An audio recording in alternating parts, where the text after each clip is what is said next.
Alright guys, today we're going to go over the side mirror lights for the Ford Bronco. They fit in years 21 to 25. There's a couple ways to install them. One way is you can remove the full grille, but we're going to choose to access the back of the headlight through the fender liner. So I'll show you how to do that here shortly. Alright, so first we're going to remove the mirror cap. This one already has it installed. We're going to do the passenger side next, but I'll go over the steps that we took to complete that. We're going to go from this to this. So in order to remove the mirror cover, there's going to be 4 clips. There's 1, 2 there, and then on this outside corner, there's a 3rd one. You're going to get a little flathead screwdriver, push it in there, and as you're pushing down, you're going to start pulling the cap away. There's another one right in the center of the bottom, and all you have to do is move the mirror up so you can see that in there. Can't get it to focus. Anyway, there's another clip there. Once those are depressed, the mirror cover will release. You'll need to unplug the puddle lamp, and then you're going to take out the factory zone lighting that's there, held in by 2 clips. Basically, you're just going to release these 2 clips right here.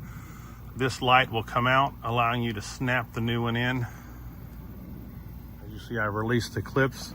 This thing just comes out and ready to put your new one in. It kind of goes back in exactly the same way. Once I get the mirror cap on, this wire will be fed down through the top, go through there, and it will tie in to this plug that we have ran from the back of the headlight. Once it's all connected, I'll show you how it looks. So in order to get rid of the old lights, since there's not a plug, what we're going to do is we're going to cut back this tape, splice the wires in the middle, and remove the factory 360 light. That's the only thing that this new light doesn't have, is the 360 lighting. So I'm going to cut it about in the middle. That way, if I ever decide to change back, I'll be able to splice them together and go back with the factory light. Now that I've got the tape peeled back, I'm going to cut this out of the way. We don't need it. And then I'm going to split these about right in the middle, give me some spare room if I ever want to hook them back up. I'll go ahead and cover these wires with electrical tape so there's no risk of them shorting out. I'll show you the next step once I get it completed. So the hardest part of this whole thing is fishing this wire down through there and out. I had to remove the ambient temperature sensor on the bottom, stick my finger up in there and kind of guide the plug through and over without taking the mirror apart. So that wire will get fished down through here. It's going to come out underneath and we'll actually plug it in to the wiring harness right here. We're going to access the back of the headlight to plug the harness in. You're going to have a couple of Christmas tree screws. There's going to be one here. There's going to be one down there. 2 7mm bolts. 1, 2. Once we get those loose, we can pull the headliner back and access the back of the headlight.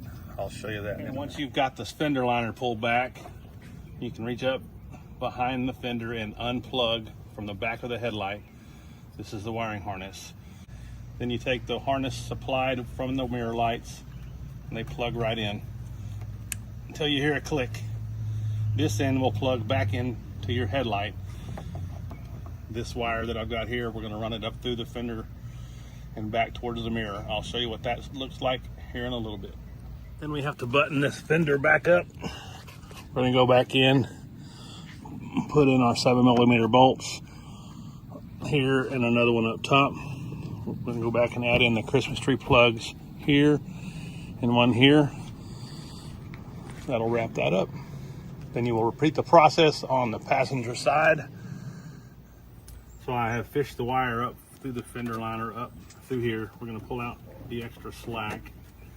We'll get that zip tied off in a little bit.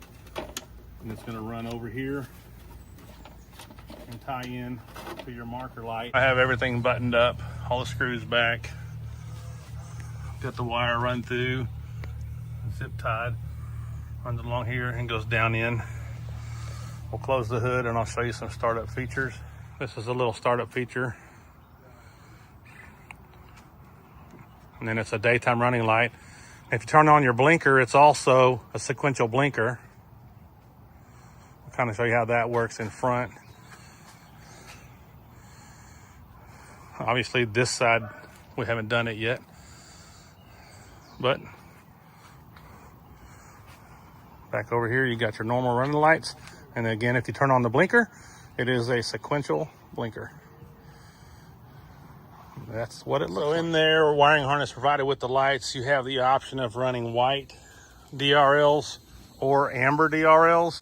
This plug right here, if it's unplugged, your DRLs and blinkers will be orange, but the DRLs will be white. Totally up to you. If you plug it in, you'll have amber DRLs and amber blinkers. If it's unplugged, you'll have white DRLs with amber blinkers. White DRLs. Let me turn the blinkers on. You'll have amber blinkers. Once that turns off, it'll go back to white DRL. Again, if you plug these in, I'll do that real quick, and I'll show you that it's amber. Light inside the mirror cap, snap it all back together. And it looks like that you've never taken it apart. And the cool feature, startup feature, whenever you unlock the door, show you what that does.